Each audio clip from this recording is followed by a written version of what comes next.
Kalau memang nggak paham itu ya memang harus sering konsultasi dengan ahlinya itu ya. Sehingga bagaimana kita menyampaikan dakwah di zaman sekarang ini mencapai ilmunya itu kepada masyarakat itu tentunya dengan cara digital itu memang diperlukan.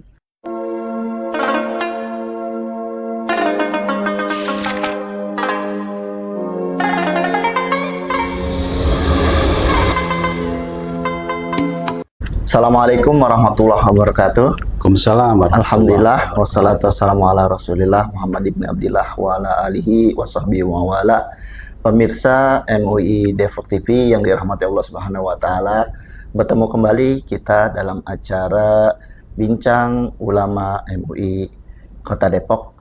Kali ini kita bersama dengan Ustadz Haji Andre Anjar Kasih. Gimana kabarnya Ustadz Haji Andre Kasih? Alhamdulillah sehat. Alhamdulillah. Untuk tema kita pada kali ini yaitu tentang peran digitalisasi Islam dalam dakwah. Sebelum kita mendengarkan lebih dalam tentang bagaimana peran digitalisasi Islam dalam dakwah, perlu saya kenalkan bahwasanya Haji Andre Anjar Kasih ini, beliau adalah Ketua Komisi Infokom Digi MUI Kota Depok ya. Iya. Kemudian beliau juga sebagai praktisi aktif di media sosial khususnya dalam dakwah digital. Baik, Ustadz Haji Andre, bagaimana menurut Ustadz Haji Andre tentang peran digitalisasi Islam dalam dakwah? Apakah perlu saat ini para ulama itu memahami apa itu digitalisasi dakwah? Silakan dijelaskan untuk pembukaannya. Baik. Terima kasih, Ustadz Rahmat. Assalamualaikum warahmatullahi wabarakatuh. Alhamdulillahirabbil alamin. Allahumma sholli ala sayyidina Muhammadin wa ala alihi wa sahbihi ajma'in. Amma ba'd. Pemirsa TV MUI Kota Depok khususnya yang Allah muliakan, alhamdulillah kita berjumpa dalam acara podcast di Majelis Ulama Indonesia Kota Depok. Jadi Ustadz Rahmat, kalau kita menyikapi tentang digitalisasi itu memang sudah zamannya ya. Zamannya. Jadi mau atau tidak mau itu udah zamannya. Jadi kita pun juga digiring untuk masuk ke dunia itu. Bahkan ulama pun juga begitu sama gitu. Jadi kalau kita melihat ya perkembangan bagaimana medsos ya yang menyangkut tentang digitalisasi ya, apa-apa sekarang udah digital ya. Kita mau makan pun dengan digital ya. Sangat mudah sekali ya. Itu sebenarnya saya melihat cukup saya mengamati itu dari tahun 2016 itu baru mulai itu. Baru mulai berkembang. Sekarang udah pesat. Tidak ada yang namanya HP itu Android atau iPhone itu sebagai barang mewah. Sekarang udah memasar di mana-mana gitu. Bahkan yang tukang loa ya, tukang dagang, tukang apa aja sekarang udah punya. Jadi bukan barang mewah. Jadi istilahnya HP itu apa yang ada di dunia itu menjadi satu genggaman. Mau ngapain tergantung nawaitu kita.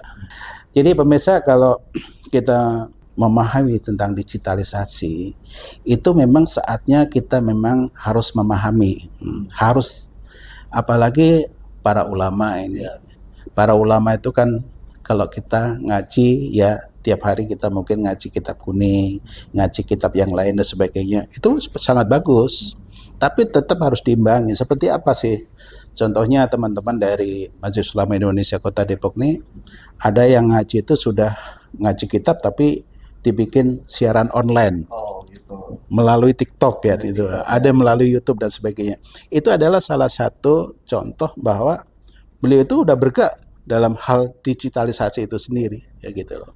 Jadi mau tidak mau tuh ulama harus bergerak di situ. Itu salah satu contoh. Dan keduanya juga para ulama tentunya wajib memahami sekarang.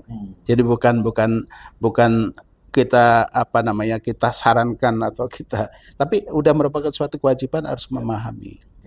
Kalau memang nggak paham itu ya memang harus sering konsultasi dengan ahlinya itu ya, sehingga bagaimana kita menyampaikan dakwah di zaman sekarang ini mencapai ilmunya itu kepada masyarakat itu tentunya dengan cara digital itu memang diperlukan gitu loh. Contohnya gini jadi contohnya umpama kan ada juga ya, saya lihat kalau setiap subuh ini sekarang sudah banyak ustadz yang live ya ngasih kajian tuh dengan live streaming gitu. Oh, itu kan selain dia di apa namanya ilmunya diserap oleh jamaah yang hadir, Ya, yang ikut dalam area di kajian di majelisnya itu sendiri, tapi masyarakat dunia itu kan ikut mendengarkan ya. dunia ya, bukan hanya Dunia. Indonesia Jadi aja. kalau kita bicara tentang medsos itu sudah dunia, maka kita harus hati-hati dengan medsos itu sendiri gitu. Artinya kalau mencakup dunia ini sebenarnya nggak usah takut untuk tidak dilihat, untuk tidak ilmunya itu tidak bermanfaat, Iya. karena pasti ada aja segmen-segmen masyarakat seluruh dunia yang pasti haus akan ilmu agama ya. Iya, karena gini Tat, karena juga kan saya sering bilang gitu kajian sama guru saya yang jauh gitu ya, yang jauh sekali ya, nggak mungkin saya akan temu dengan saya hadir di tempat lokasi itu. Saya sering ikuti online-nya gitu. Secara online saya bisa tahu itu apa kajiannya, saya seresap itu. Jadi ada manfaat di situ juga. Jadi sebenarnya yang namanya media dakwah itu sangat diperlukan sekarang itu. Jadi para ustadz, para ulama itu harus sudah memulai. Nanti kalau memang mungkin kurang memahami segi teknisnya itu kita bisa ngadakan program untuk membantu gitu, Tat. Gitu kan. Mungkin mereka agak sibuk dengan ceramahnya, perlu kita hadirkan pendampingnya yang bisa membantu agar dakwahnya itu bisa terjangkau ke seluruh pelosok ya. Iya, seluruh pelosok dunia, bahkan dunia ya. Jadi gini, kalau ada ulama kan memang ada juga yang memang merasa dirinya gaptek. Ya. Ya, gaptek tuh tahu nggak? Teknologi. Jadi ada saya tanya, waduh saya gaptek di dunia ini ya. Ya nggak apa-apa, tapi tetap harus kita mulai dengan digitalisasi itu gimana? Minimal bawa pendamping, siapa yang bisa mendampingi beliau, bisa menyiarkan ilmu-ilmu beliau kepada dia ke media dakwah itu sendiri.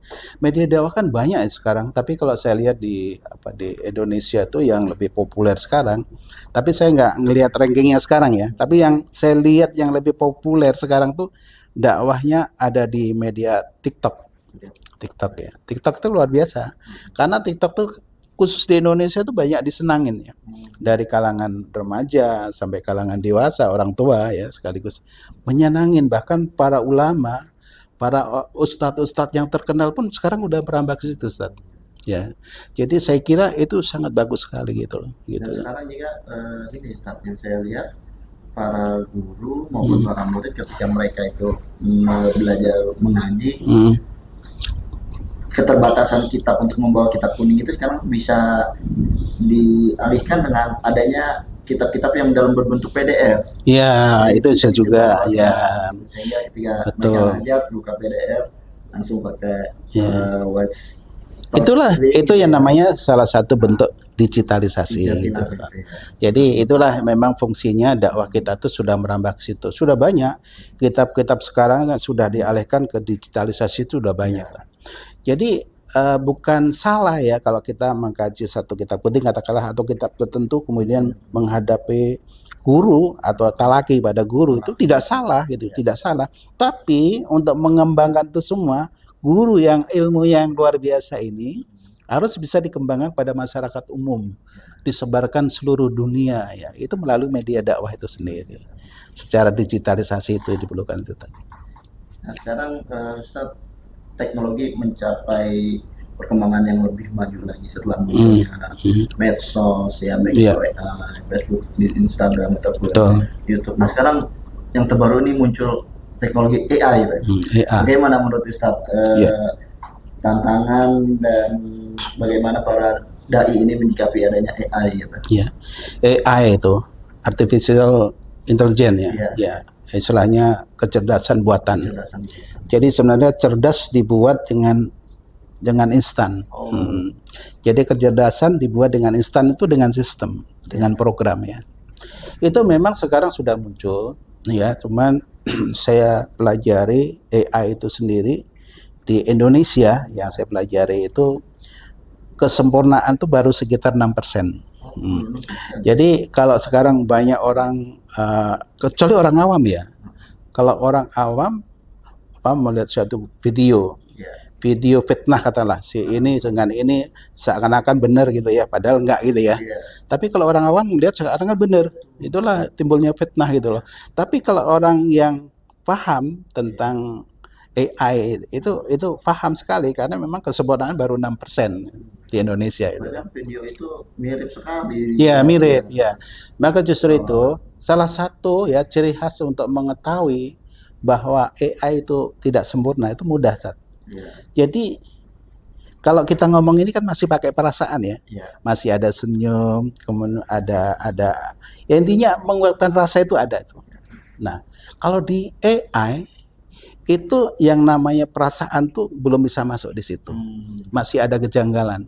Ya, masih ada kejanggalan. Jadi di AI itu masih cenderung canggung itu tadi ya. Kan contoh nih, ada apa namanya? Ada seorang tokoh lah ngomong dengan bahasa Cina. Ya. Kan ada ya kita dengar ya itu ya. Lancar. Padahal kita juga bisa ngomong begitu gitu loh.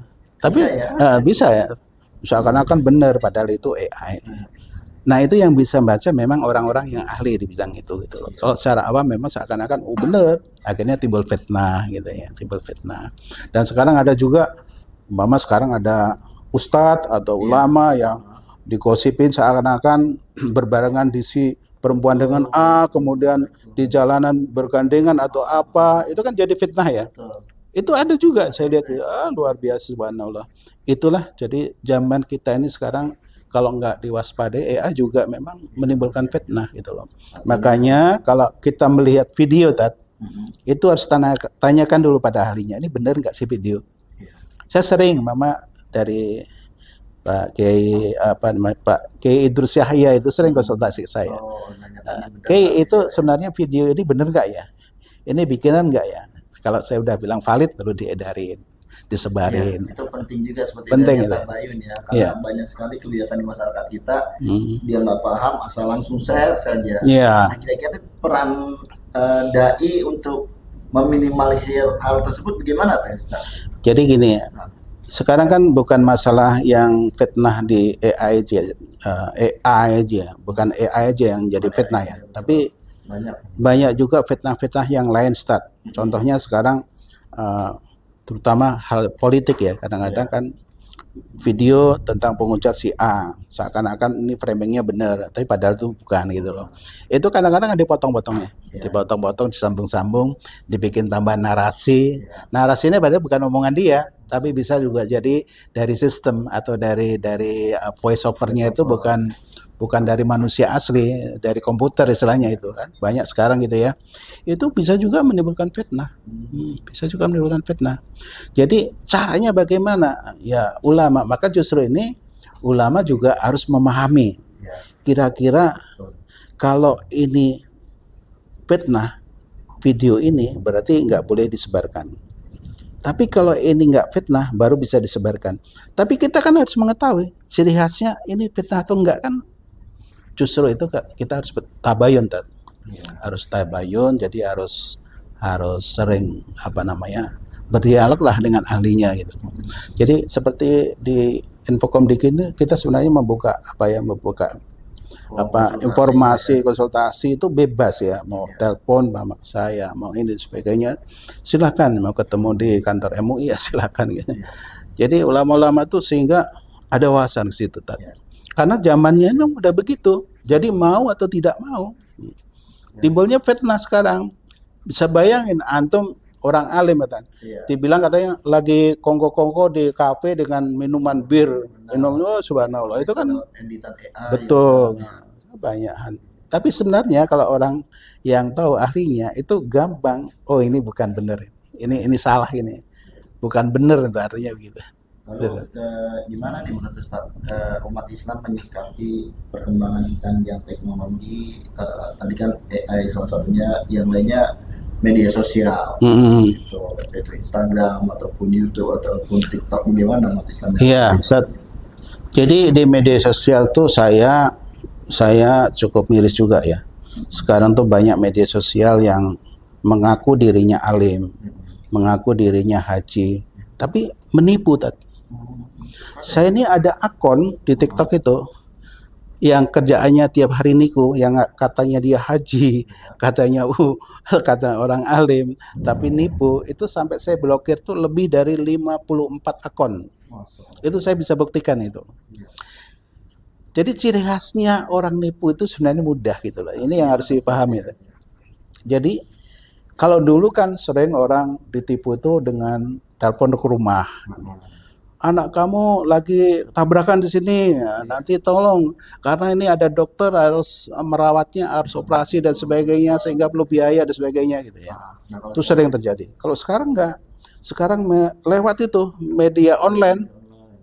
Ya.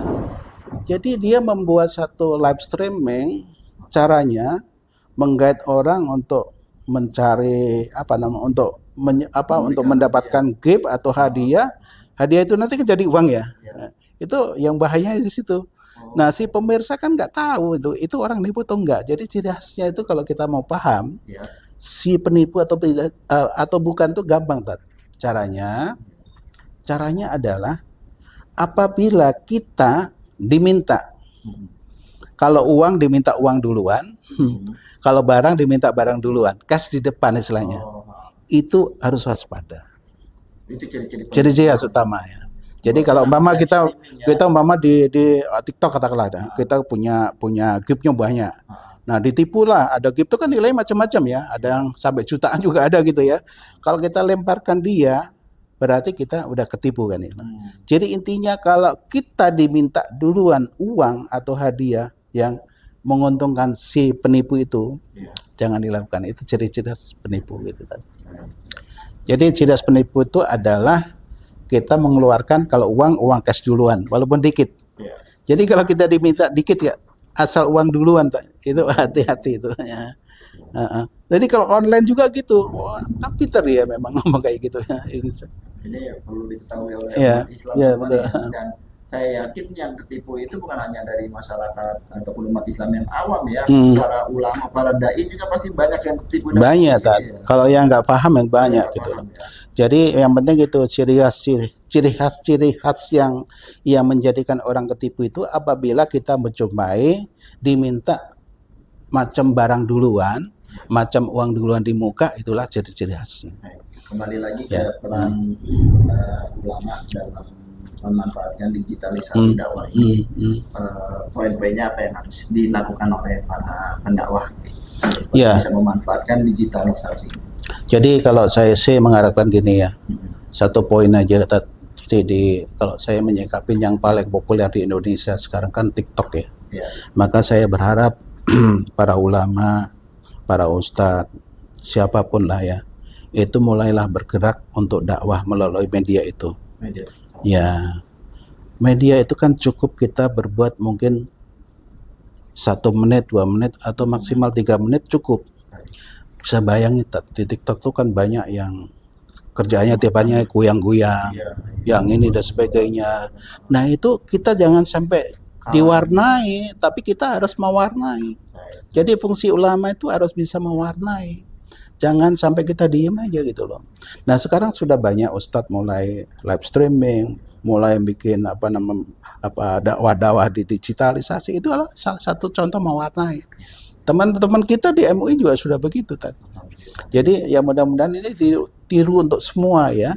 Jadi jangan kita istilahnya berpangku tangan. Apa salahnya sih kita 3 menit berbuat yang baik, dakwah 3 menit dengan HP sendiri, kemudian di-share. Nah itu teknisnya kayak apa nanti kita ajarin kalau nggak ngerti gitu. Gitu. Sangat mudah sebenarnya, tapi manfaat itu. Kita melakukan pelatihan seperti itu ya. Pelatihan untuk digitalisasi dakwah untuk ulama-ulama mungkin yang ada di Kota Depok. Ya, insya Allah. Mungkin kalimat terakhir yang sebagai poin closing statement dari Ustaz Haji Andre untuk para pemirsa terkait dengan peran digitalisasi Islam dalam dakwah ini. Baik pemirsa, kalau kita berbicara tentang digitalisasi dakwah, ini memang sudah saatnya untuk dilakukan oleh para ustadz, para ulama, sehingga apa yang kita miliki, ilmunya para ulama semua yang dimiliki, ilmu yang luar biasa itu segera nyampe kepada masyarakat. Karena tidak mungkin masyarakat semua akan datang menghadap para ulama, tapi bisa disebarkan dengan media sosial, dengan media-media yang lain yang intinya secara online itu akan nyampe dengan sendirinya, kan itu sangat manfaatnya. Saya kira itu yang harus dimulai saat ini. Baik, pemirsa, demikian tadi bincang ulama di dalam MUI Kota Depok Yeah. sama Ustaz Haji Andre. Semoga apa yang kita perbincangkan tadi mendapatkan ilmu yang bermanfaat buat Amin. pemirsa, Amin. lebih bagi buat saya semua. Amin. Kita akhiri untuk podcast kita pada hari ini. Kita akan bertemu kembali. Assalamualaikum warahmatullahi wabarakatuh. Waalaikumsalam warahmatullahi wabarakatuh.